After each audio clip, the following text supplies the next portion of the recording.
From the headquarters of Telesur English in Quito, Ecuador, I am Estefania Bravo, and this is From the South.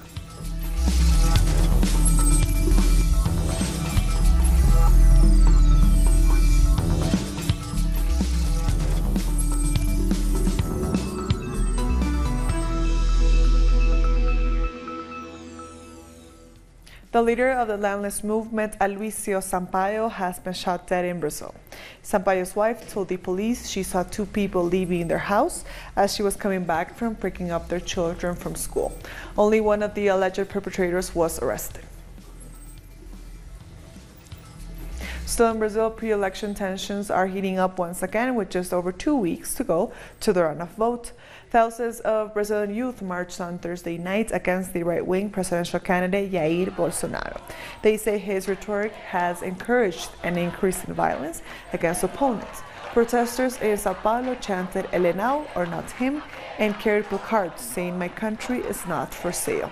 They opposed both Bolsonaro's misogynistic and homophobic views and his neoliberal economic program of cuts and privatization. Being LGBTI, I am afraid of his supporters beating us up. That has happened to me. The election has divided the country amongst a population that after 4 elections is tired of a government in power and who wants radical change. This radical change is the far right. The far right defends Nazis, fascists, racists, homophobes, human rights ideals. World-famous artist Roger Waters has joined the Ele não or Not him protest against Bolsonaro. The co-founder of the rock band Pink Floyd projected the words Ele não during his concert in Sao Paulo. Waters is the latest of a string of artists who have joined the social media campaign against the far-right presidential candidate. I am against the resurgence of fascism. The Workers' Party candidate Fernando Haddad has defended Catholic Church against the attacks perpetrated by Bolsonaro's supporters. He also said it is time to remember the Catholic ideas of protecting life, preserving democracy, and fighting against violence. Haddad also rejected violent acts by right-wing supporters in the last days. A Bolsonaro supporter started to insult the Catholic Church. He insulted the Catholic Church by calling it communist church, gay church, and other things without any sense. He followed us and tried to get into the convoy in high speed and trying to stop our vehicles. He arrived to the hotel and again he insulted the Catholic Church. Later he was contained. The security team did not fall into provocations. Everybody had an excellent behavior and he gave up with the provocations. Haddad has attended a Mass for Peace in the suburb of Jardim Angela in Sao Paulo. The neighborhood was once known as the most violent in the world. Our correspondent Ignacio Lemos was there and has the details.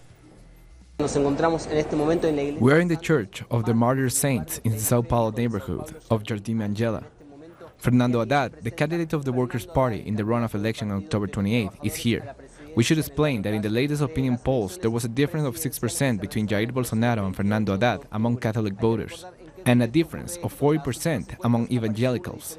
This is a clear illustration of how evangelical leaders are backing Bolsonaro. Haddad is taking part in this Mass on the day of Our Lady of the Aparecida, which is also dedicated to Brazilian youth and the educational policies developed by the PT governments. Haddad is himself a teacher, of course, and was Minister of Education in the governments of both Lula da Silva and Dilma Rousseff. Yesterday, the candidate of the right met businessmen in Rio de Janeiro and told them he will not continue demarcating indigenous lands, that this will be put up for sale. And this on the eve of the 12th of October, a very important day in Latin America, as the Day of Indigenous Resistance. So this is the situation with just 2 weeks to go until the second round. A clear polarization between two projects. One that proposes extending democratic and social rights in Brazil, and another that has produced violence in the streets, and which has been marked by Jair Bolsonaro's absence from the televised debates. Yesterday, we should have had the first debate before the runoff, but it didn't happen, because Jair Bolsonaro didn't turn up, supposedly on medical advice. However, he did go to that meeting with businessmen in Rio. This has been condemned by many people, including Fernando Haddad, as an attempt by Bolsonaro to avoid having to defend his neoliberal economic program. So we'll continue following Fernando Haddad's activities here in one of the most vulnerable communities of Sao Paulo. We thank Nacho Lemos for that report. More news now. Congress in Peru has approved a new law that allows elderly prisoners to be on house arrest. President Martín Vizcarra now has to approve the law project, but if he doesn't, the project will return to Congress. The bill could benefit former President Alberto Fujimori, who was ordered to go back to prison after a court revoked his pardon. Opposition parties in Congress say this law has thought to benefit the former president. Meanwhile, Keiko Fujimori's party, the Popular Force, says they are not planning any desperate measures regarding her arrest. The Secretary General of the party, José Chimpler, said their members believe she is innocent and hope for her quick release. Chimpler added the court could suspend her detention order by Monday or Tuesday of next week. Keiko was arrested for alleged money laundering. Our correspondent in Lima, Jaime Herrera, brings us more. Victims of the crimes committed during former President Alberto Fujimori's terms are protesting the new law. They are asking President Martín Vizcarra to veto the project. They also announced more protests for the coming days. The new law will benefit Fujimori as it will prevent him to go to the jail again, after a coup revoked his pardon. Military men accused of committing crimes against human rights could also benefit from this law. And the Venezuelan President Nicolás Maduro has accused the United States of ordering the Colombian government to assassinate him. You know that, don't you? They have given the order from the White House to kill Maduro. Not a hair will touch me because God protects me and protects the people of Venezuela. And they have given the oligarchy of Bogota the task of killing me.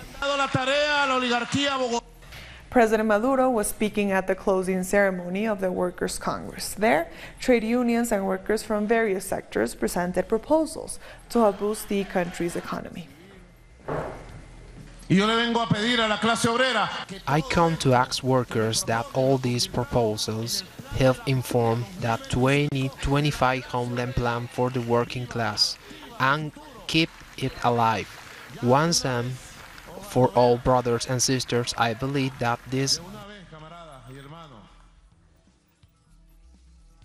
guidelines hold the power of positive transformation, and the homeland plan must contain at least 3 components from the working class. Economic transformation is a priority.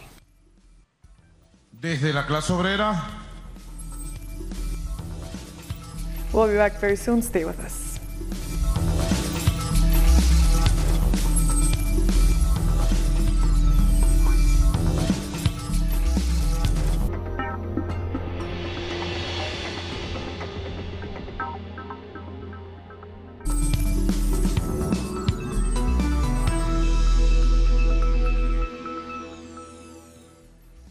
Welcome back. Argentinian social leader Milagros Sala has been detained for 1,000 days so far. Social organizations demonstrated in Buenos Aires demanding for her freedom. In an interview with local media, Sala said she lamented her arrest and that authorities have used her case to do the same to others. Our correspondent in Jujuy, Sabrina Roth, tells us more. The United Nations and other international human rights organizations have described Milagros Sala's arrest as arbitrary. The Committee for Milagros Sala's Freedom says 17 judicial causes were opened against Sala starting in 2016 when she was arrested during a pacific demonstration in front of the government palace in Jujuy. She hasn't been sentenced, but her case have had an acquittal, 2 dismissals and 1 lack of merit. The court is now processing the 3rd case against Salas, that human rights defenders also say have a lot of irregularities. She has also been accused of creating a criminal organization.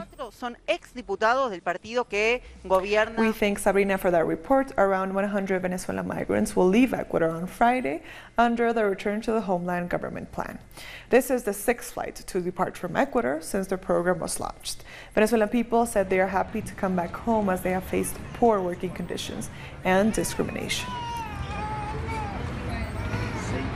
Venezuela is celebrating the Day of Indigenous Resistance. Wearing their colorful traditional dresses, they gathered to honor indigenous culture and their resistance to the arrival of colonial powers.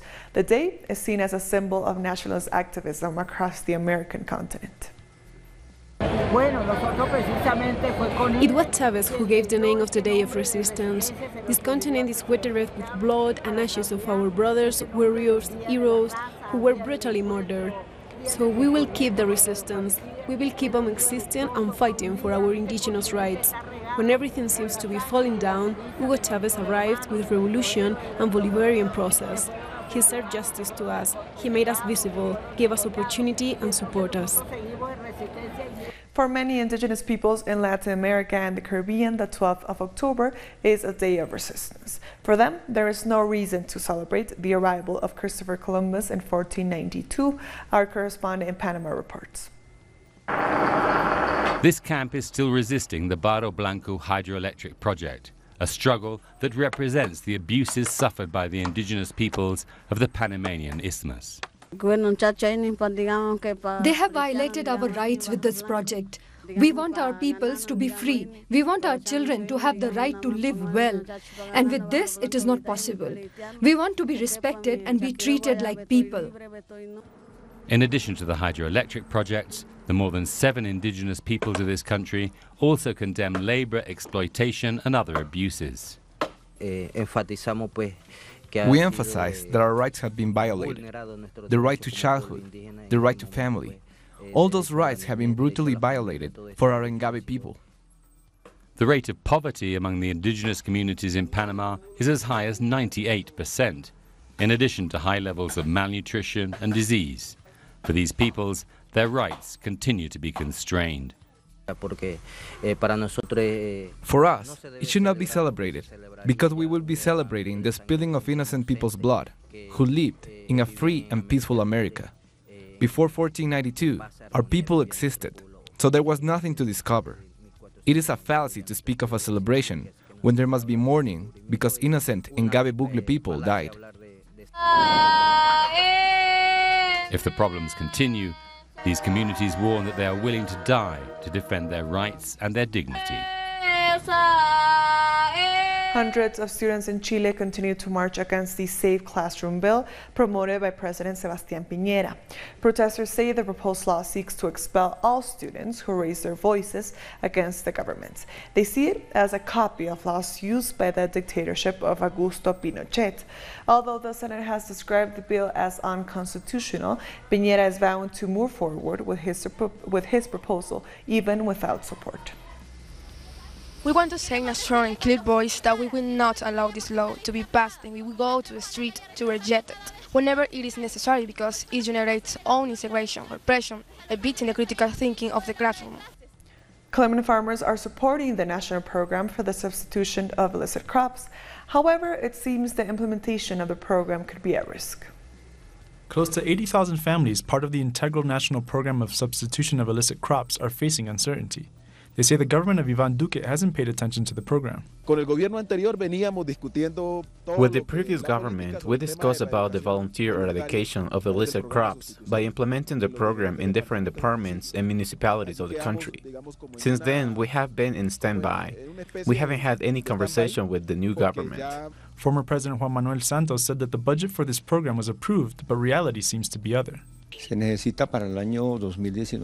2019, we need a budget of 2.5 billion Colombian pesos, but the government is assigning a small budget for this and also for the integral agricultural reform. We will need an additional amount for a land fund, but it is not planned yet. Experts say the success of the substitution program is based on the amount of public funds. According to analyst Juan Carlos Garzón, it is difficult that this government will change their way of fighting drug trafficking. In Colombia, people talk about drug policies, but the country does not really have one. We have a bunch of tools used independently. It will be a real challenge to create policies that work in the coming years. Meanwhile, social organizations have reported 43 leaders working on the substitution of illicit crops program have been killed. At least 12 people have died in landslides in the center of Colombia. Another 4 have been injured in the Marquetalia municipality. The landslides were caused by heavy rains that have affected the area for the past 3 weeks. The chair of the Group of 20 or G20 is expressing concern about trade tensions brewing among countries. Nicolás Dujovne, who is also Argentina's Treasury Minister, says the differences that persist must be resolved by members directly involved. He made the appeal at the IMF and World Bank annual meeting in Bali. With just a few days to go until the Vatican declares Monsignor Oscar Romero a saint, social movements in El Salvador are demanding justice for his murder in 1980. They want those responsible to be brought to trial. The Catholic faithful in El Salvador, along with human rights organizations, unions and citizens in general, are demanding that a judge in the capital speed up the criminal case against the murderers of Monsignor Romero. We haven't been able to move forward with the case. We have talked to the judge about this and he told us he has too much work. Monsignor Romero was killed on March 24, 1980, as he celebrated Mass in the Church of Divine Providence in San Salvador. A truth commission set up under the peace agreements attributed the murder to death squads commanded by the now deceased Army Major Roberto D'Aubuisson. There is an absence of justice for 38 years. The state has neglected the victims of the armed conflict, and I say victims because Romero is the first of those victims of the savage repression carried out in the 70s and 80s. 3 days ahead of his canonization by Pope Francis in the Vatican, the plaintiffs say the sanctity of Romero will not be complete until those who took part in his murder are brought to justice. The judge should issue a formal request for Interpol to locate and deport Captain Álvaro Saravia. That is one of the demands being made. Another is to take steps to reconstruct the crime in which Monsignor Romero was killed. Although there is joy at the canonization of Monsignor Romero on October 14th, the impunity enjoyed by his murderers leaves an unpaid debt of justice and reparations. Colombia has recovered 38 ancient artifacts. This pre-Columbian ceramic pottery was taken over a decade ago by a private collector in the U.S. The FBI recovered the artifacts, which were illegally exported. The Colombian Institute of Anthropology and History will try to identify the pieces. We'll be back very soon. Stay with us.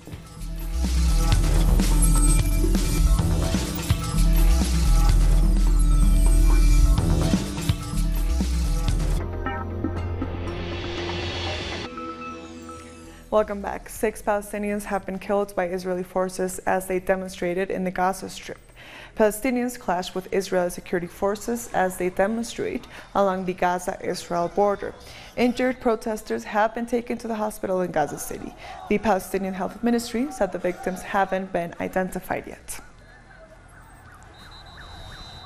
The UN says more than 800 children have been released by a Nigerian militia group. The children were recruited by the Civilian Joint Task Force, a government-backed group that fights against Boko Haram. Almost half of the released are 15 or younger. According to the UN, more than 1,000 children associated with the militia group have been freed. 833 of those children have been determined to be directly associated with CJTF. UNICEF, with its partners, will provide the appropriate age and gender-specific community-based reintegration support to all children who've dissociated from the CJTF, as well as other vulnerable children who are found at the community and are at risk of recruitment.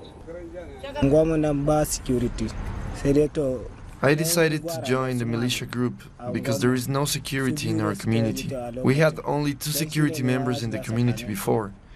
So I joined them to make it 3. If I see Boko Haram coming, I will go and tell them to come and catch them. Police in Zimbabwe have beaten and arrested scores of union leaders and activists ahead of a planned protest against the economic crisis. Among those detained is the president of the country's largest trade union, Peter Mutasa, from the ZCTU. Mutasa had called for a protest in Harare on Thursday, despite a ban on gatherings due to an outbreak of cholera. Unions have been angered by rising prices and shortages of basic daily items, from bread to medicine and fuel. Landslides in Uganda have killed at least 40 people, and the death toll is expected to rise. Landslides were triggered after a river burst its banks following heavy rainfall in Bududa district. Rescue teams are on the ground, but they are struggling to access some of the affected areas, as it is still very dangerous. Former South African Foreign Minister Pik Botha, who was a key figure during the transition from the apartheid era, has died at the age of 86. He became the global face of the country's white minority government in the last years of the apartheid until its end in 1994. He then served as the Minister of Energy under the presidency of Nelson Mandela. According to his son, Botha died at home after an illness. And now let's take a look at what else is happening around the world. Hundreds of mourners have gathered to pay respect to the Bulgarian TV journalist Victoria Marinova at her funeral. She was raped and murdered Saturday in the Bulgarian town of Rus. German authorities are set to extradite a 20-year-old Bulgarian suspect. Severin Krashimirov, who admitted to have hit a woman and throwing her into a bush under the influence of alcohol and drugs, is expected to be on trial within 10 days.